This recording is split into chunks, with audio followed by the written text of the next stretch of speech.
Oke, baik. Materi kita pada hari ini adalah annotation, ya. Annotation ini baru diperkenalkan pada Java rilis kelima. Terjadi banyak penambahan memang pada Java rilis kelima. Salah satunya ini adalah annotation. Nah, dalam bentuk sederhananya, add entity. Jadi simbol add inilah yang merupakan ciri khas daripada annotation. Jadi dengan adanya simbol add, maka kita akan memberitahu compiler bahwa yang mengikutinya itu adalah annotation. Nah, apakah itu annotation? Jadi annotation ini dia berupa informasi data tentang kode program. Tapi dia tidak akan berdampak kepada kode program tersebut secara langsung. Jadi seperti informasi tambahan saja. Sehingga dia juga dikenal sebagai meta tag. Ya, jadi meta tag tambahan ya, metadata.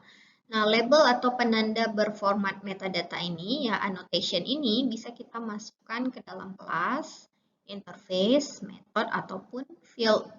Nah, jadi annotation ini akan mengidentifikasikan informasi tambahan yang digunakan oleh Java Compiler dan Java Virtual Machine.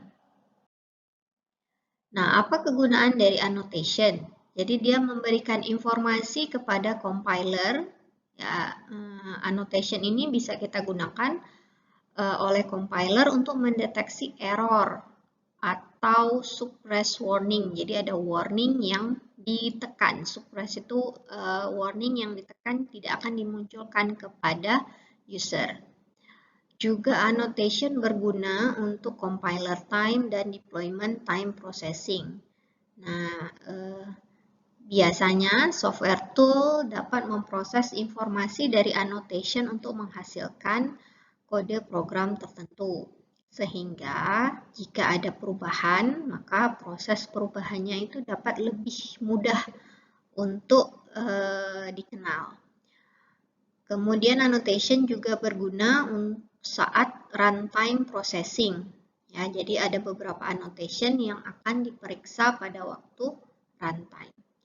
Nah, dengan adanya annotation ini, kita bisa mengurangi waktu untuk memaintain file tambahan atau ya, file bantuan lah yang harus selalu up to date seiring dengan perubahan kode program. Nah, bagaimana cara kita menggunakannya? Jadi annotation ini digunakan untuk mempengaruhi cara program diperlakukan oleh tool dan library. Nah, jadi tool apa saja? Seperti compiler, IDE, runtime tool, juga oleh library, ya, file-file yang dihasilkan seperti Java code yang baru, deployment, file.class, dan seterusnya. Nah, contoh misalnya kita ingin membuat annotation buatan sendiri ya, custom annotation. Nah, jadi kita lihat terlebih dahulu suatu kelas yang tanpa annotation. Nah, seringnya kan biasanya ada informasi, ya, informasi misalnya di sini terkait dengan penulis kodenya siapa, tanggal ditulis, revisi keberapa, last modified, siapa yang memodified, siapa yang mereview, dan seterusnya. Nah, biasanya kan ini hanya sekedar berupa komentar saja yang kita kenalkan seperti itu. Nah, bentuk seperti ini ya bisa kita buat di dalam annotation. Nah, sebetulnya annotation ini mirip seperti interface. Jadi kalau kita buat itu seperti interface dia. Namun ada beberapa hal yang khusus pada annotation, yaitu ada simbol add. Jadi memang simbol add ini yang menandakan dia adalah annotation. Nah, kalau interface kan tidak ada. Kemudian setiap elemen mendeklarasikan satu unsur pada annotation type. Nah, dan deklarasi elemen ini tidak boleh ada parameter, juga kata kunci throws. Dan pada annotation tipe datanya terbatas, ya, hanya tipe data primitif, string, class, enums, annotation yang lain, dan array dari tipe data sebelumnya.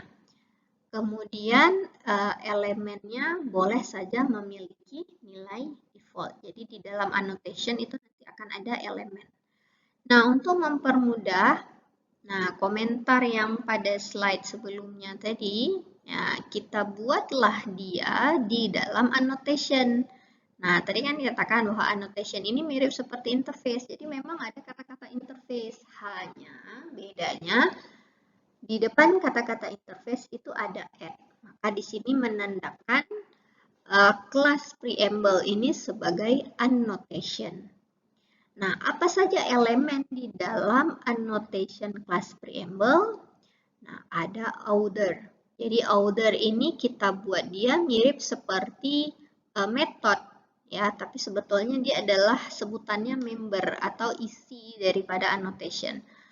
Order, kemudian date, tipe datanya string, kemudian ada current revision, ya, tipe datanya int, dan memiliki nilai default 1.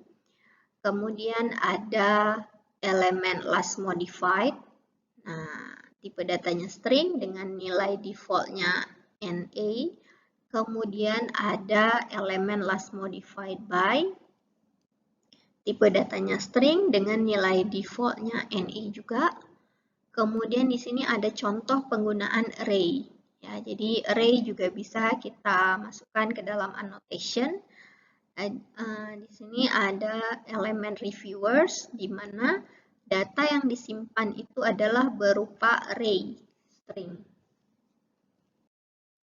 Nah, cara menggunakan annotation type, ya, tipe data annotation tadi, sesudah kita buat, sudah bisa kita gunakan di mana saja, sesuai keperluan. Bisa pada kelas, method, ataupun pada variabel.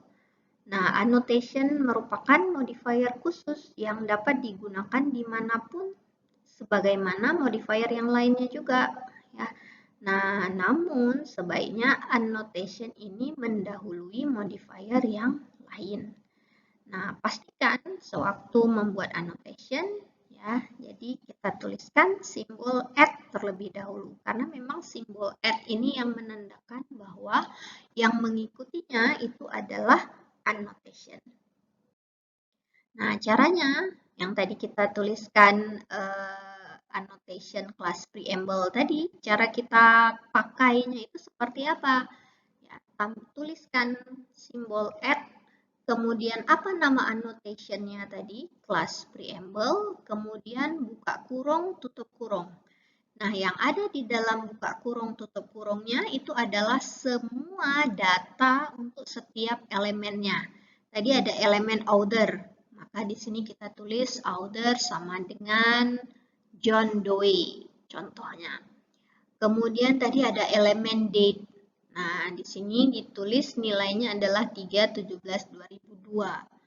Kemudian ada elemen current revision. Nah, di sini diberi nilai 6. Ya, kemudian ada elemen last modified. Nilainya adalah last modified-nya adalah 4/12/2004. Kemudian last modified by dimodified terakhir sekali oleh si Jane Doe. Kemudian reviewers-nya, karena tadi kan array, ya, array string, maka di sini sama dengan buka kurung berupa array, ada Alice, Bob, dan Cindy. Nah, inilah dia contoh penggunaan annotation yang kita buat custom annotation tadi, kelas preamble. Jadi cara menggunakannya itu seperti ini.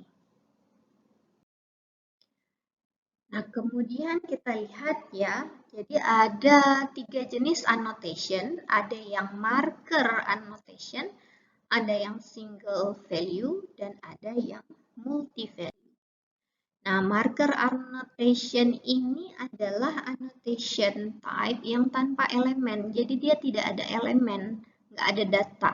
Nah, annotation ini yang paling sederhana. Contohnya misalnya seperti add override.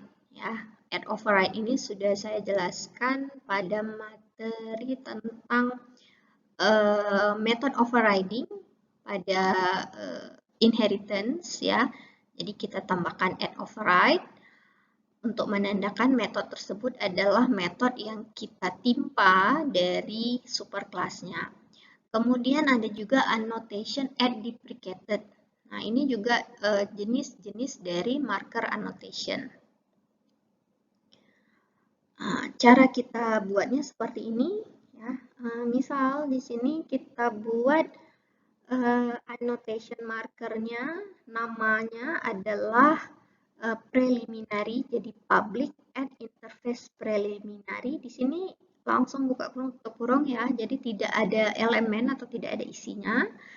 Sehingga saat kita gunakan ya langsung saja kita tidak perlu memasukkan data untuk elemennya, langsung add preliminary. Seperti itu.